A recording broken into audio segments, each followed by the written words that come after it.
વિચારો કે પેઢીઓથી ચાલ્યો આવતો કોઈ પરંપરાગત ઔષધિનો દેશી નુસ્ખો હોય અને કોઈ મોટી મલ્ટીનેશનલ કંપની બારોબાર પોતાના નામે એનું પેટન્ટ કરાવી લે. એ કંપની તેમાંથી અબજો રૂપિયા કમાય. બરાબર. પણ જે લોકોએ સદીઓથી આ જ્ઞાન સાચવ્યું છે તેમને ₹1 પણ ન મળે. કદાચ સાંભળીને જ આંચકો લાગે ખરું ને? હા, ચોક્કસ આંચકો લાગે. અને ભૂતકાળમાં પ્રકૃતિ અને સ્થાનિક લોકો સાથે ખરેખર આવું જ થતું હતું. સાચી વાત છે. પણ આજે આપણે વાત કરીશું કે કેવી રીતે આ વૈશ્વિક લૂંટ હવે ધીમે ધીમે અટકી રહી છે. અને આ એક બહુ જ મોટો ઐતિહાસિક બદલાવ છે, જેની અસર માત્ર જંગલો પૂરતી સીમિત નથી, પરંતુ વૈશ્વિક અર્થતંત્ર પર પણ પડે છે. બિલકુલ. તો આજના આ ગહન વિશ્લેષણમાં આપણું ધ્યેય રોજબરોજના સમાચારોના ધોધમાંથી માત્ર હેડલાઇન્સ વાંચવાનું નથી. ના, જરાય નહીં. આપણે માનસ એકેડેમી દ્વારા પ્રકાશિત 17 માર્ચ 2026ના કરંટ અફેર્સના સ્ત્રોતોને આધારે એવી વિગતો તારવવાના છીએ જેની પાછળનું વિજ્ઞાન અને કારણ સમજવું એક જાગૃત નાગરિક માટે અત્યંત જરૂરી છે. હા, એકદમ સાચી વાત છે. તો આ બધાનો અર્થ શું છે?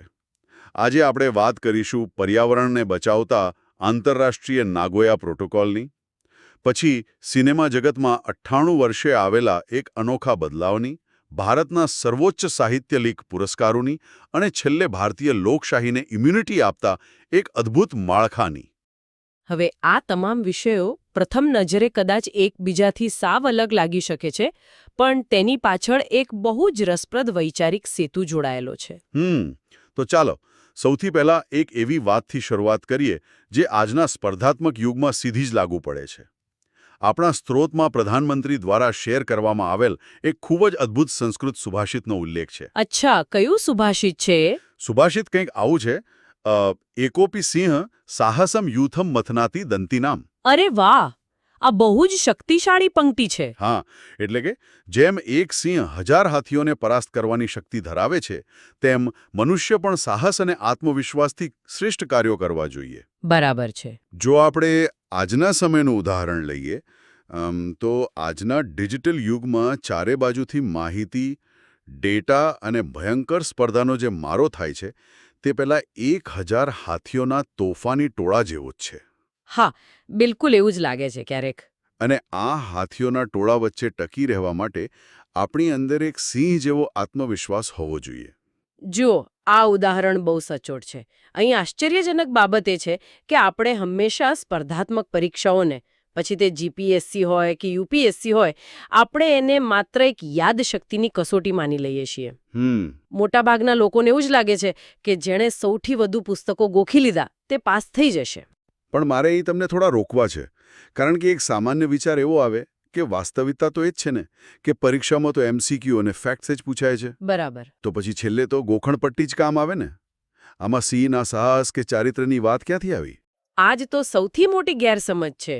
હું સમજાવતી હતી એમ, પ્રાથમિક પરીક્ષા કદાચ માત્ર માહિતી ચકાસતી હશે, પણ મુખ્ય પરીક્ષા અને ઇન્ટરવ્યૂ ઉમેદવારનું વ્યક્તિત્વ, તેનું નીતિશાસ્ત્ર એટલે કે એથિક્સ અને તેનું ચારિત્ર્ય કેવું ઘડાયું છે તેની કસોટી કરે છે. અચ્છા. વિચારો કે જ્યારે કોઈ અધિકારીની સામે તોફાને ચડેલા 1000 લોકોનું ટોળું ઊભું હોય કે કોઈ વિકટ આપત્તિ આવી પડી હોય, ત્યારે કોઈ પુસ્તકનો ગોખેલો ડેટા કામ નથી આવતો. સાચી વાત છે. ત્યાં તો પ્રેઝન્સ ઓફ માઇન્ડ જ જોઈએ. હા, ત્યાં કામ આવે છે મુશ્કેલ પરિસ્થિતિમાં અડગ ઊભા રહેવાનું સાહસ અને ત્વરિત નિર્ણય લેવાની ક્ષમતા. આવા સંસ્કૃત સુભાષિતો માત્ર નિબંધમાં સારા માર્ક્સ લાવવા માટે નથી. તે એક માનસિક ઘડતરનો પાયો છે. વાહ, આ રીતે તો મેં ક્યારે વિચાર્યું જ નહોતું. ખરેખર.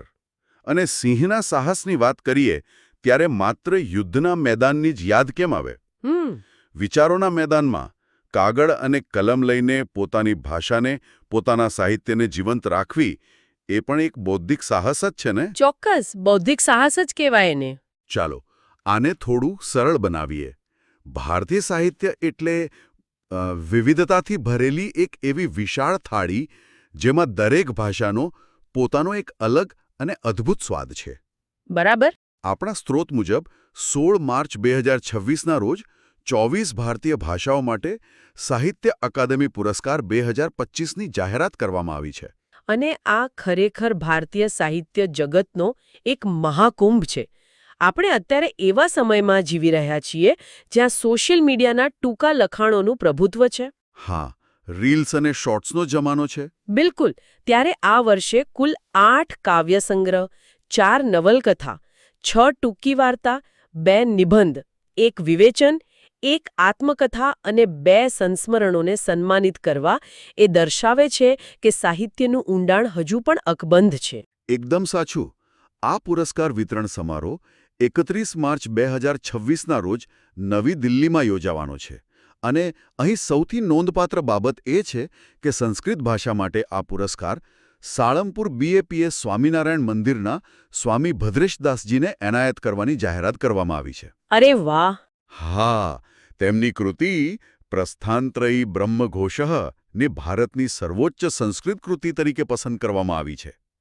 પણ અહીં પ્રશ્ન એ થાય કે આ પ્રસ્થાનત્રયી છે શું? અને આજના સમયમાં આવા વિવેચનો કેમ જરૂરી છે? જુઓ, જો આપણે ભારતીય દર્શનશાસ્ત્રને સમજીએ તો પ્રસ્થાનત્રયી એટલે 3 મુખ્ય સ્તંભ: ઉપનિષદ, ભગવદ્ ગીતા અને બ્રહ્મસૂત્ર. સદીઓ પહેલા આદિ શંકરાચાર્ય અને રામાનુજાચાર્ય જેવા આચાર્યોએ આના પર ભાષ્યો એટલે કે વિવેચનો લખ્યા હતા.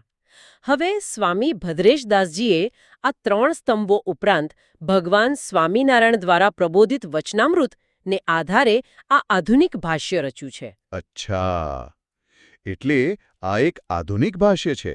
હા, આજના આધુનિક યુગમાં જ્યાં સંસ્કૃતમાં નવું સર્જન બહુ ઓછું જોવા મળે છે, ત્યાં સદીઓ જૂની પરંપરાને જીવંત રાખીને આટલો મોટો ગ્રંથ રચવો એ ખરેખર એક મોટી સિદ્ધિ છે.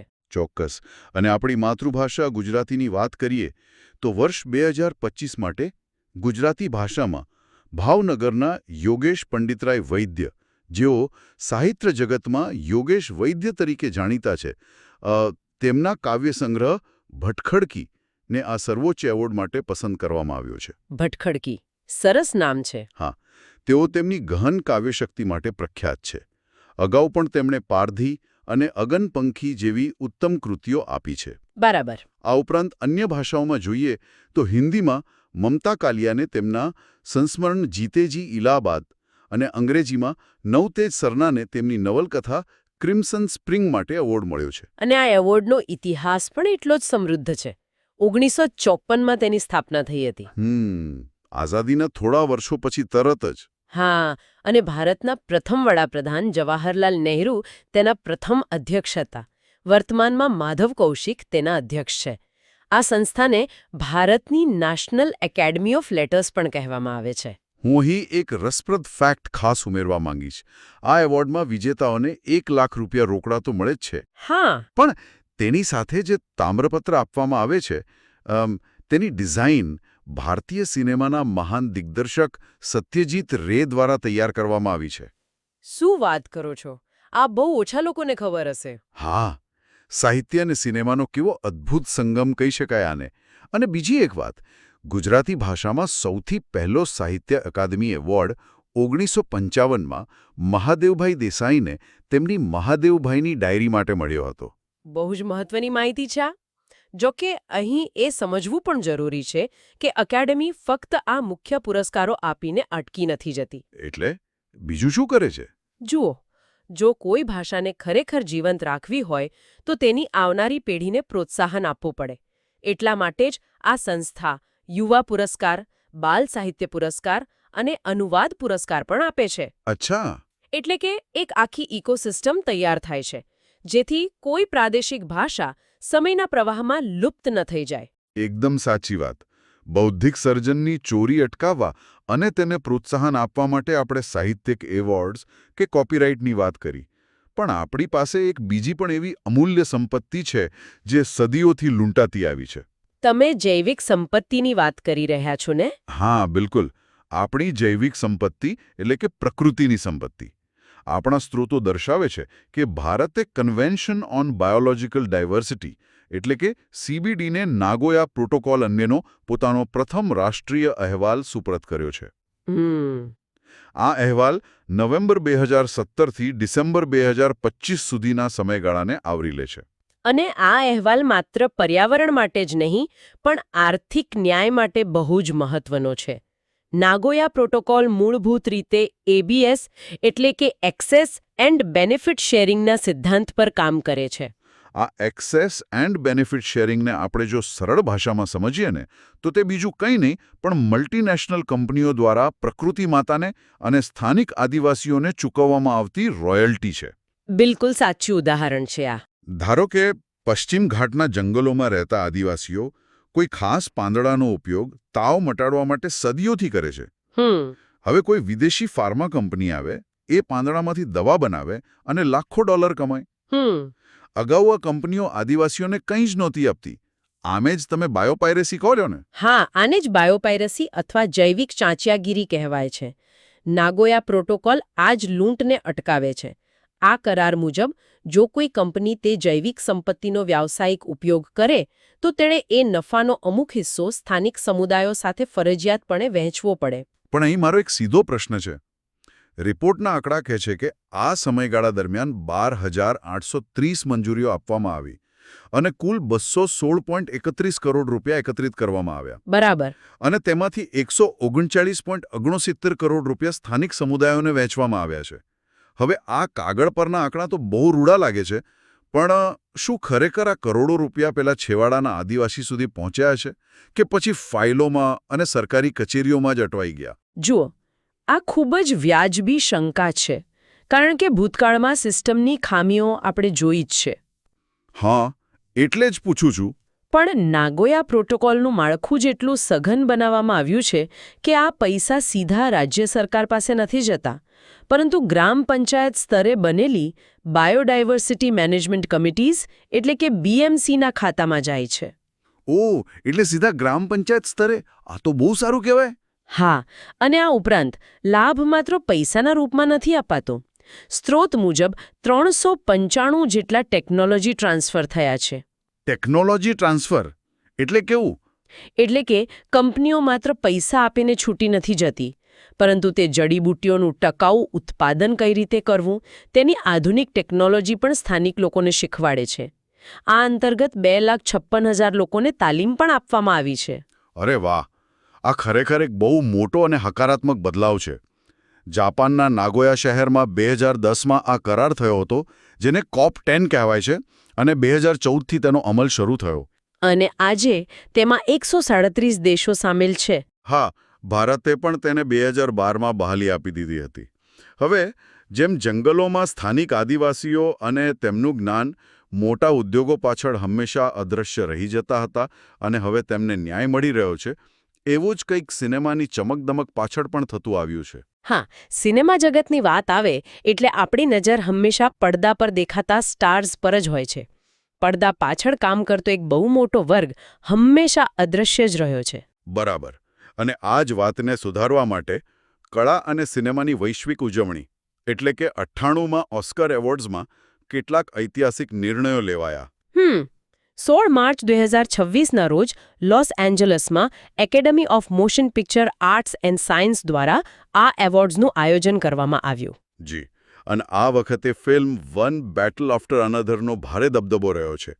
તેણે શ્રેષ્ઠ ફિલ્મ, શ્રેષ્ઠ દિગ્દર્શક તરીકે પોલ થોમસ એન્ડરસન અને શ્રેષ્ઠ સહાયક અભિનેતા તરીકે સીન પેન સહિત કુલ 6 એવોર્ડ પોતાના નામે કર્યા છે. હા. પણ અહીં સવાલ એ થાય છે કે ઓસ્કરના 98 વર્ષના ઇતિહાસમાં એવું શું થયું જે અત્યાર સુધી નહોતું થયું? આ વર્ષે ઓસ્કરના ઇતિહાસમાં પહેલીવાર બેસ્ટ કાસ્ટિંગનો એવોર્ડ આપવામાં આવ્યો, અને તે પણ એ જ ફિલ્મને મળ્યો, વન બેટલ આફ્ટર અનધર. પણ વિચારો, પડદા પર કલાકારોને પસંદ કરવાનું એટલે કે કાસ્ટિંગનું કામ કેટલું મુશ્કેલ હોય છે. બહુ જ મુશ્કેલ હોય છે. કયા પાત્ર માટે કયો ચહેરો યોગ્ય રહેશે તે નક્કી કરવું એ જ તો આખી ફિલ્મનો પાયો છે. તો પછી એકેડેમીને આ કાસ્ટિંગ ડિરેક્ટરનું મહત્વ સમજતા 98 વર્ષ કેમ લાગી ગયા? આની પાછળ હોલિવૂડનું એક ઐતિહાસિક માળખું જવાબદાર છે. શરૂઆતના દાયકાઓમાં સ્ટુડિયો સિસ્ટમ ચાલતી હતી, જ્યાં કલાકારો સ્ટુડિયોના પગારદાર કર્મચારીઓ હતા. અચ્છા. એટલે કાસ્ટિંગને એક કળા માનવાને બદલે માત્ર એક ઓફિસનું કામ માનવામાં આવતું. પણ ધીમે ધીમે સ્વતંત્ર કાસ્ટિંગ ડિરેક્ટર્સે સાબિત કર્યું કે ફિલ્મની સફળતામાં તેમનો ફાળો ડિરેક્ટર કે લેખક જેટલો જ છે. સાચી વાત. આ એવોર્ડ એ વાતની સ્વીકૃતિ છે કે મોટા વૈશ્વિક મંચો હવે પડદા પાછળના શ્રમને પણ સન્માન આપી રહ્યા છે. અને આ સ્વીકૃતિ માત્ર ભૂમિકાઓ પૂરતી સીમિત નથી રહી. લિંગ સમાનતા એટલે કે જેન્ડર ઇક્વોલિટીમાં પણ જોવા મળી છે. ફિલ્મ સિનર્સને આ વર્ષે સૌથી વધુ 16 નોમિનેશન મળ્યા હતા. તેમાં માઇકલ બી જોર્ડનને શ્રેષ્ઠ અભિનેતાનો એવોર્ડ તો મળ્યો જ, પણ આશ્ચર્ય પમાડે તેવી ઐતિહાસિક ઘટના એ છે કે ઓટમ ડ્યુરાલ્ડ અરકા પાવેને શ્રેષ્ઠ સિનેમેટોગ્રાફી માટે ઓસ્કાર મળ્યો. અરે વાહ! 98 વર્ષ! કેમેરા પાછળની આ કળા માટે કોઈ મહિલાને જીતવા માટે આખી એક સદી વીતી ગઈ. જો સિનેમેટોગ્રાફી હંમેશાથી પુરુષોના વર્ચસ્વવાળો વિભાગ મનાતો હતો, કારણ કે તેમાં ભારે કેમેરા સાધનો અને ટેકનિકલ કામગીરી જોડાયેલી હોય છે. હા, એવું જ માનવામાં આવતું. પરંતુ આ જીત એ વાતનો પુરાવો છે કે ટેલેન્ટને કોઈ જેન્ડર કે લિંગ નથી હોતું. જ્યારે વૈશ્વિક મંચ પર આવો સ્વીકાર થાય છે ત્યારે તે વિશ્વભરની યુવા સ્ત્રીઓ માટે એક પ્રબળ સંદેશ બની જાય છે. ચોક્કસ. સાથે જ શ્રેષ્ઠ આંતરરાષ્ટ્રીય ફિલ્મનો એવોર્ડ નોર્વેની ફિલ્મ સેન્ટિમેન્ટલ વેલ્યુને મળ્યો છે, જે દર્શાવે છે કે સિનેમાની ભાષા ખરેખર વૈશ્વિક છે. હવે સિનેમાના ગ્લેમર અને સ્વાસ્થ્યથી બહાર નીકળીને જો વાસ્તવિક દુનિયામાં આવીએ તો એક રાષ્ટ્ર તરીકે આપણું શારીરિક અને રાજકીય સ્વાસ્થ્ય કેવું છે તેના પર નજર કરીએ.